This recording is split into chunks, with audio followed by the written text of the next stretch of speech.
Dans cette vidéo, je vais classer des crypto-monnaies en fonction de leur qualité et de leur potentiel d'investissement.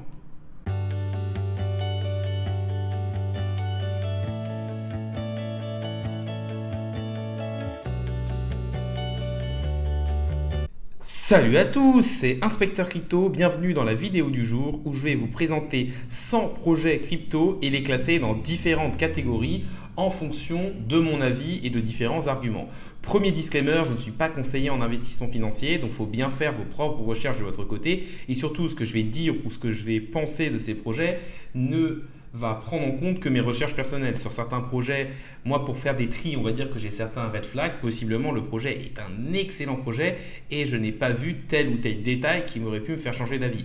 En effet, c'est impossible de connaître tous les projets de l'écosystème crypto, il y en a des milliers. Donc on va dire que certains projets, je les ai écartés d'office parce qu'ils étaient soit dans un narratif que j'aimais pas, soit parce que l'équipe était moyenne, soit parce que la tokenomics n'était pas terrible. Mais après, vous pouvez trouver qu'un projet est bien et avoir raison, et peut-être que ce projet sera le projet qui fera le futur x100. Deuxième chose, n'hésitez pas à liker la vidéo, à commenter en me disant quel est votre projet préféré. N'hésitez pas non plus à vous abonner, ça récompense le travail que je fais au jour le jour et ça permet de faire grossir la communauté. Mais on va tout de suite passer sur le thème de la vidéo du jour, à savoir essayer de classer 100 crypto-monnaies dans différentes catégories. Nous allons donc classer les différentes cryptos ci-dessous dans différents tiers. Le premier tiers sera le God tiers qui est le meilleur tiers, c'est-à-dire la crypto-monnaie qui est à la fois une bonne équipe, des gros fondamentaux, des grosses perspectives d'investissement et qui est moins risquée que les autres crypto-monnaies de manière générale. Ensuite, vous allez avoir excellent, bon, moyen, nul et stablecoin. En effet, le but de cette vidéo, c'est de regarder quelles peuvent être les crypto-monnaies intéressantes d'un point de vue fondamental et aussi qui ont des bonnes perspectives d'investissement. Et je pense que regarder les stablecoins, c'est pas forcément très utile, en tout cas dans le cadre de cette vidéo. Je vous rappelle, je ne suis pas conseiller en investissement financier, je vais juste vous dire ce que je pense de telle ou telle crypto. Il ne faut pas prendre ça comme un conseil en investissement et bien faire vos propres recherches avant d'investir. Donc on va commencer par la crypto-monnaie la plus connue de l'écosystème, le Bitcoin. Le Bitcoin, forcément, je vais le mettre en God tier. Pourquoi God tier? Parce que c'est la crypto-monnaie la plus connue, elle est crypto-monnaie légale dans certains pays, elle a la plus forte capitalisation de marché, elle est achetée par des entreprises. On va très sûrement avoir un ETF spot qui va être ouvert sur du Bitcoin. Donc c'est une crypto qui pour moi ne peut plus mourir, elle est parfaitement décentralisée et je pense que dans les années à venir, elle devrait s'apprécier. Donc pour moi, c'est assez évident de la mettre à ce niveau-là.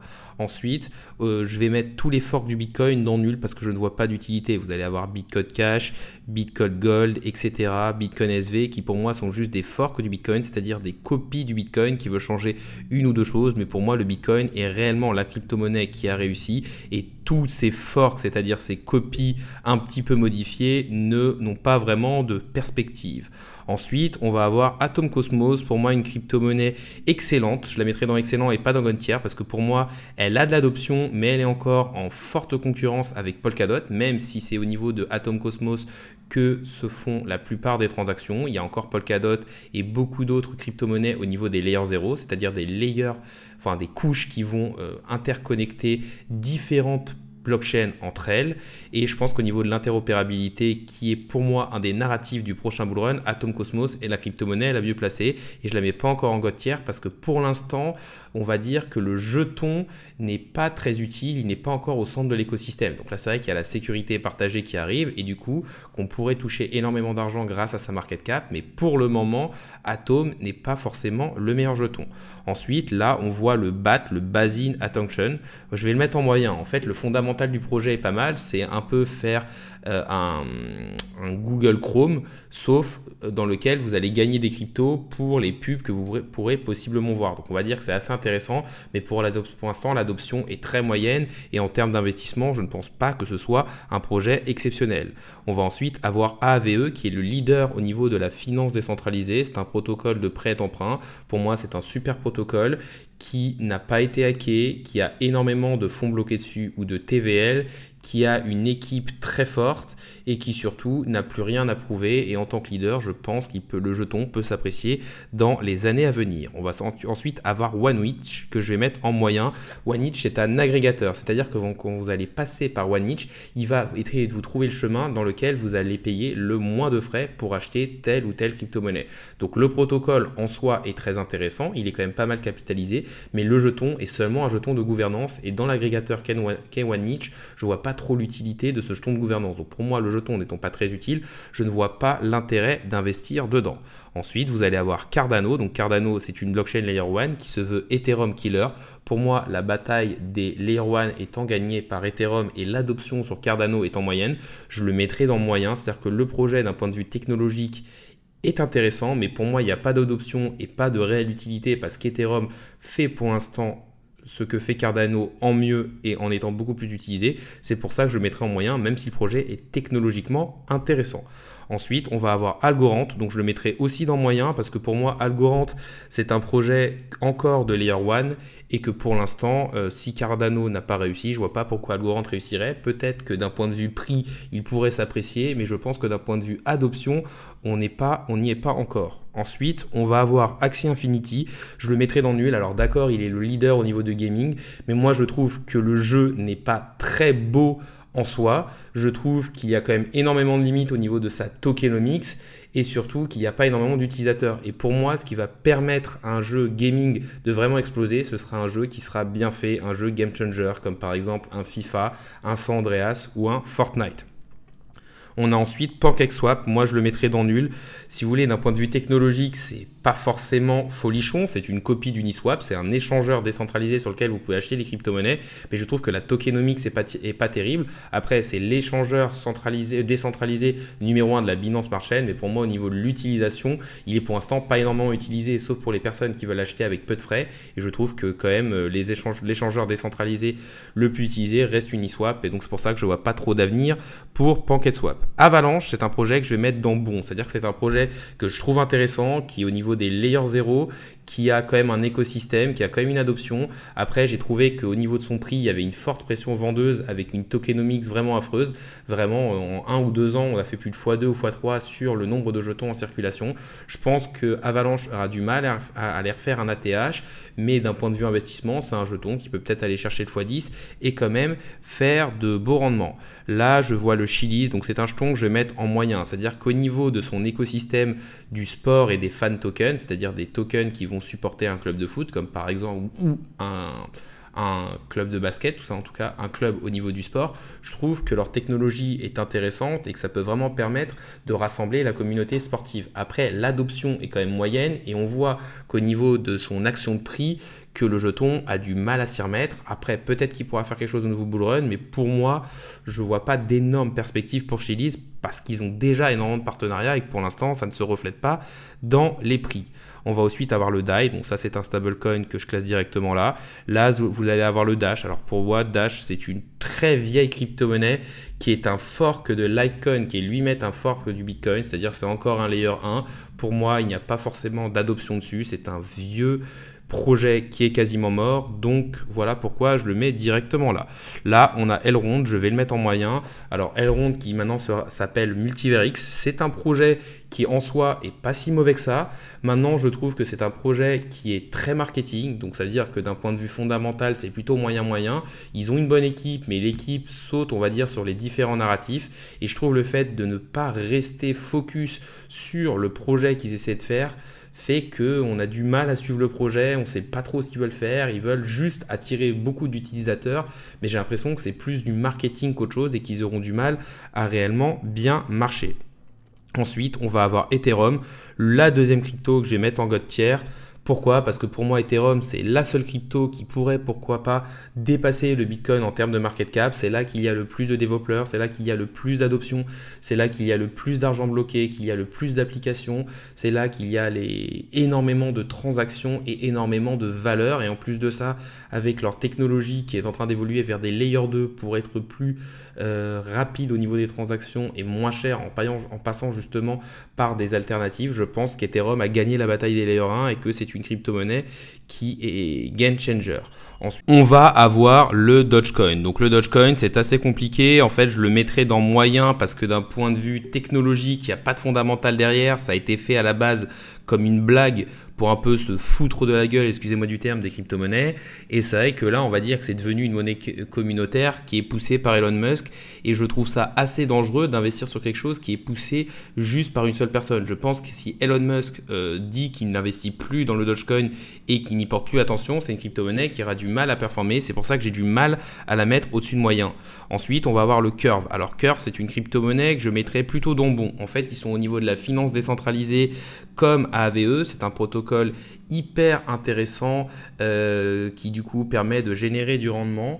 Pour moi, leur seul problème était leur tokenomics qui était vraiment mauvais, mais on voit que le tokenomics s'est quand même amélioré avec beaucoup de libération de tokens qui ont déjà eu lieu. Donc je pense qu'il n'est pas aussi intéressant que AVE, mais je pense qu'il peut quand même bien performer. Ensuite, on va avoir Phantom ici.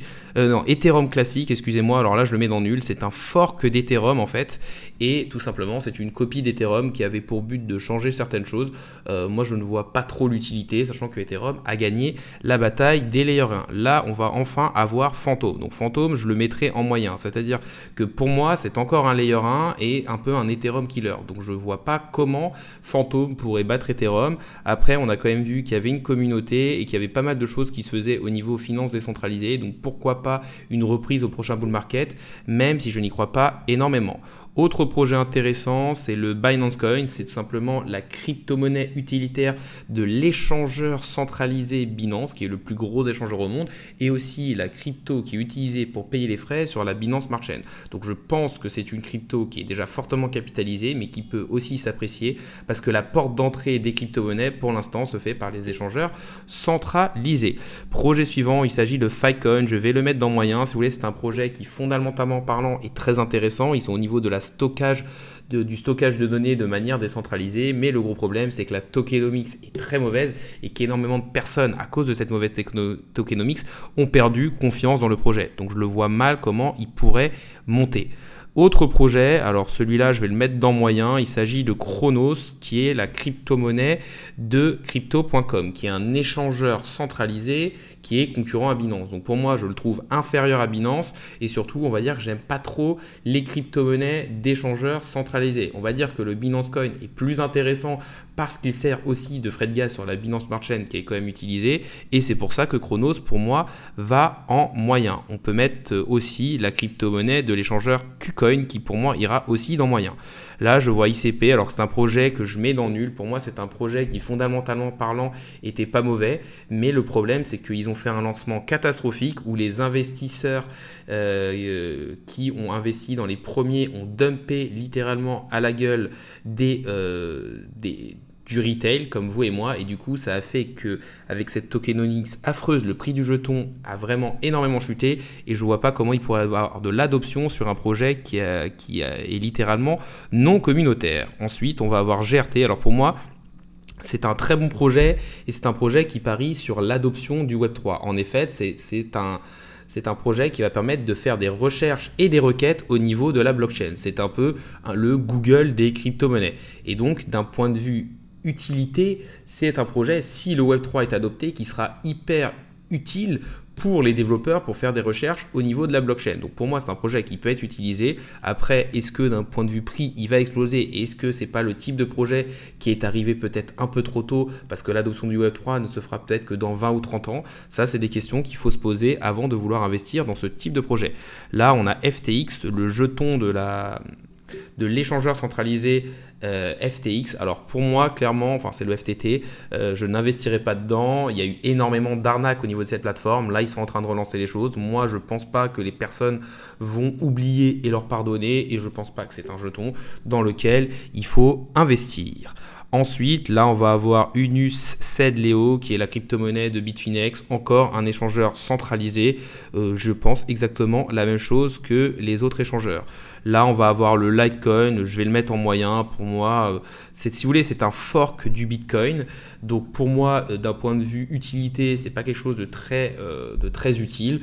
Par contre, si on regarde d'un point de vue action de prix, le fait qu'il ait son halving et que ce soit une crypto-monnaie qui existe depuis un moment, il y a pas mal d'institutionnels qui s'y intéressent. Donc on va dire que pour un investissement, pourquoi pas, mais il faut quand même énormément se renseigner.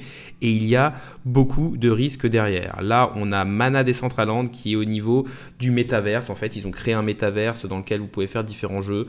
Alors pourquoi je le mets dans moyen? J'hésite limite même à le mettre dans nul. C'est que pour l'instant, il y a très peu de personnes qui utilisent ce métaverse et surtout je trouve que les graphismes sont très moyens, que ce qu'on peut faire dessus c'est très limité et je pense encore une fois que s'il y a un métaverse qui doit arriver, il faudra investir beaucoup plus et faire quelque chose de beaucoup plus qualitatif ou plus original pour attirer des personnes. Et c'est un peu la même chose pour Sandbox, même si je trouve Sandbox peut-être un petit peu supérieur à Mana Decentraland, je trouve que les graphismes sont moyens et que l'adoption est très moyenne, donc pour l'instant pas des projets qui m'attire de ouf. Là, on a Polkadot. Donc pour moi, Polkadot, c'est que ça reste quand même un bon projet. Donc je vais le mettre dans bon. C'est un concurrent direct à Cosmos au niveau de tout ce qui est interopérabilité. En fait, eux, ils ont une pensée différente. C'est-à-dire que Cosmos va donner un set de modules à toutes les personnes pour qu'ils créent leur propre blockchain et qu'ils soient compatibles IBC pour pouvoir interagir entre eux, alors que Polkadot, on va dire, est un peu moins flexible. Ils vont mettre une relais de chaîne au milieu et permettre à des projets de venir s'insérer dessus. Donc pour moi, Polkadot, là où je pense qu'ils peuvent faire quelque chose, c'est que pendant des années, ils ont essayé de créer la technologie pour que ça marche bien et que là, ils vont plus se mettre au niveau du marketing et essayer d'attirer des personnes. Donc, ça peut être un projet qui peut marquer sur un narratif de l'interopérabilité qui est plutôt intéressant. Là, on a Kusama, donc je vais le mettre dans moyen parce que pour moi, c'est légèrement inférieur à Polkadot. Kusama, c'est l'écosystème entre guillemets de test de Polkadot. C'est la même chose que Polkadot, sauf que c'est un écosystème où on va aller plus vite et faire les mises à jour en avance. Après, c'est pas réellement qu'un écosystème de test, il y a aussi l'utilité, mais moi je pense que la plupart des projets iront sur Polkadot pour sa sécurité, donc je pense que Kusama sera moins utilisé. Après, ça ne reste que moi. Le Shiba Inu, donc pour moi, ça c'est le type de projet que je ne comprends pas trop.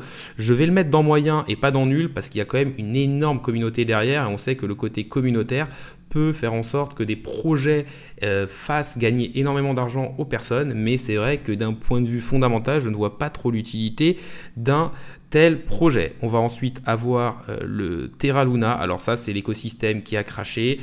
Pour moi, cette crypto-monnaie n'est plus utile et ne remontera jamais, donc je préfère le mettre en poubelle. Là, je vois pas mal de stablecoins. On va avoir le Tether qui est le stablecoin le plus utilisé, le TrueUSD, le USDC. Donc pour moi c'est des cryptos que je ne vois pas l'intérêt de les analyser. Là on voit le Theta Network, on va dire je vais le mettre en moyen. En fait d'un point de vue technologique, Theta c'est quelque chose de très bon. C'est simplement ça permet de faire du streaming décentralisé et ça permet de partager en échange de récompenses sa bande passante. Donc la technologie est plutôt intéressante, la plateforme est intéressante, mais pour l'instant, il n'y a aucune adoption. Et en streaming décentralisé, si on n'a pas d'adoption, je ne vois pas comment le projet peut marcher. Donc on va dire que pour l'adoption et le prix, j'ai un peu de mal, mais après, la technologie du projet est quand même intéressante. Polygon Matic, alors ça, moi c'est le troisième projet que je mets en God tier. C'est vraiment un projet qui a une équipe énorme, qui travaille super bien et super vite. Ils sont au niveau de tous les narratifs. Ils ont énormément de produits différents. C'est un peu la porte entre le Web 2 et le Web 3 parce qu'ils ont énormément de partenariats. Pour moi, c'est le type de projet vraiment qui est très très solide et sur lequel on a quand même beaucoup moins de risques par rapport aux autres projets qu'on peut trouver dans l'écosystème des crypto-monnaies. Projet suivant, là je vois le Quant. Alors Quant, c'est un projet que je vais mettre en bon. C'est-à-dire que d'un point de vue technologique, c'est assez intéressant. Après, la seule limite qu'on peut lui donner, c'est que c'est très très centralisé et que ça va plus essayer de toucher des acteurs du monde traditionnel. Mais après, je veux dire, pas mal d'acteurs Web 2 peuvent être intéressés par une solution qui se rapproche un petit peu plus de leur standard. Et pour l'instant, on voit que l'action de prix sur le Quant est plutôt qualitatif. Là, je vois le Monero. Alors ça, c'est un projet qui est un petit peu dur. Moi, je vais le mettre dans moyen. D'un point de vue fondamental, il est très très intéressant. Il est au niveau de la privacy. C'est le coin le plus utilisé sur le dark web et pour pour vraiment garder sa liberté. Par contre, je pense qu'il va avoir vraiment une bataille contre ces coins-là et donc d'un point de vue d'investissement, je pense que c'est compliqué. Ça peut être le coin que vous gardez, on va dire, pour le cas où vraiment la vie privée est mise en péril, mais je pense que c'est plus une protection par rapport à ça qu'un réel investissement. Ensuite, on a le Sushi Swap. Alors ça, pour moi, c'est un projet, je vais le mettre dans nul aussi. C'est un peu comme un Pancake Swap, sauf c'est sur Ethereum. C'est-à-dire que vous payez quand même des énormes frais et je ne vois pas l'intérêt de passer par là quand vous avez le projet Uniswap, justement, qui est bien meilleur. C'est un échangeur décentralisé dans lequel vous pouvez tout simplement faire des swaps. Donc pour moi, c'est un projet intéressant, qui est bien capitalisé. Je ne pense pas que c'est un projet qui va mourir. C'est un projet dans lequel vous avez des pools de liquidité qui est plutôt complet et qui est plutôt sûr. Donc voilà pourquoi je mets que c'est un bon projet. Ensuite, vous allez avoir, donc ça fait partie aussi de l'écosystème Terra Luna, pour moi qui est un écosystème mort. Donc je l'enlève. On va ensuite avoir le projet Solana. Alors là, c'est assez compliqué. Je le mettrai donc bon parce que c'est un projet qui, technologiquement parlant, est intéressant, qui a sa propre technologie, qui est au niveau de... C'est un Layer 1, mais au niveau de la scalabilité. Et ça, on sait qu'on en a beaucoup besoin. Pour moi, il pourrait être concurrent un peu à Polygon parce que Polygon est quand même scalable et à faible coût. Et par exemple, si on veut une blockchain pour des jeux de gaming, on va avoir besoin d'une blockchain ultra rapide et à faible coût. Donc on va dire que pour quelque chose de précis, Solana peut servir et je pense que l'un des narratifs ou en tout cas l'un des pans de l'écosystème des crypto-monnaies pourrait être tout ce qui est au niveau de la scalabilité, c'est-à-dire avoir énormément de vitesse de transaction et je pense que Solana à ce niveau-là peut marcher. Maintenant on voit qu'ils étaient soutenus artificiellement au niveau du prix par Alameda Research et FTX et le fait que FTX soit tombé, la crypto-monnaie est redescendue très bas et je pense qu'elle aura énormément de mal à revenir à son ATH, donc peut-être un petit peu plus compliqué en termes d'investissement. Là, on a Stacks. Donc Stacks, c'est un layer 2, donc une deuxième couche sur Bitcoin. C'est assez intéressant. En fait, tout simplement, on va décharger la blockchain principale, donc le layer 1, donc dans ce cas-là Bitcoin, et faire passer les transactions sur Stacks. C'est un peu ce qu'on a avec par exemple Polygon ou beaucoup d'autres crypto-monnaies sur Ethereum. Et ça, je pense que ça peut être intéressant parce qu'il est relié au king des crypto-monnaies sur lequel il y a une adoption et je pense qu'on peut avoir un réel cas d'utilité dessus et qu'en plus, il a eu plutôt une bonne action de prix même lors de ce bear market. Là, on a Ripple, donc une crypto-monnaie qui est très bien placée. Alors moi, c'est un projet où c'est compliqué les personnes trouvent que c'est un super projet ou les moyens. Moi, je trouve qu'il est très centralisé. Après, on va dire que le côté positif, c'est qu'il est en train de gagner son combat face à la SEC, que c'est une crypto-monnaie qui est là depuis longtemps, qui a la confiance des investisseurs et qui surtout, vu justement qu'elle copine pas mal avec le monde traditionnel, pourrait avoir beaucoup de partenariats et donc énormément fonctionner. Après, je trouve que c'est une crypto-monnaie fortement capitalisée et je pense qu'elle aura du mal à faire des multiplicatifs énormes. Moi, je la trouve plutôt moyenne par sa décentralisation, par sa centralisation et je trouve que c'est pas réellement une crypto très utile à l'écosystème. Maintenant, c'est vrai que ça pourrait être la crypto-monnaie utilisée pour par exemple les crypto-monnaies de banque centrale, même si on sent aller plus vers Hedera HBAR. Justement, quand on parle, Hedera HBAR, donc ça c'est un projet que je mettrai en moyen aussi. Du coup, c'est le projet qui a été retenu pour les possibles crypto-monnaies de banque centrale. On a vu son prix exploser.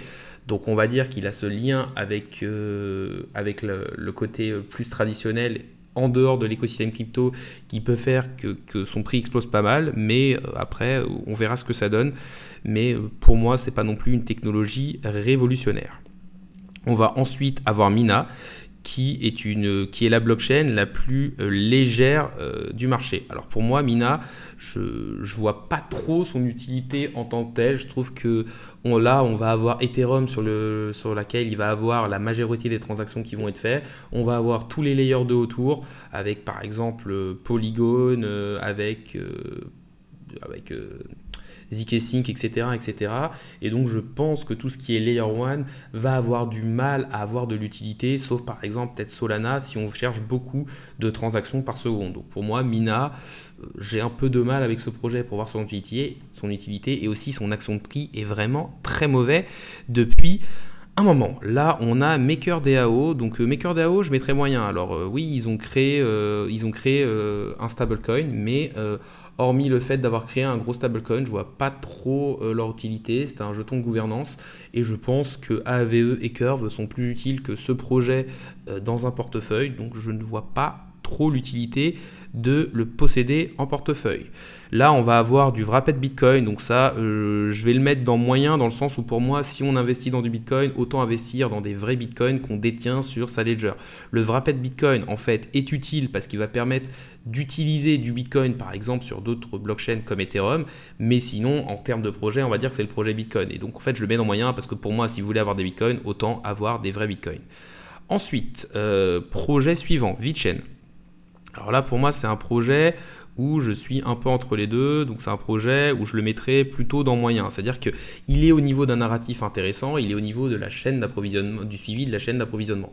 Donc, on sait que c'est quelque chose, la logistique, qui est utile, qui est tangible et qui surtout résout de réels problèmes. Parce que pour l'instant, le secteur de la logistique est très peu informatisé et on voit qu'il y a pas mal de problèmes et de bordel.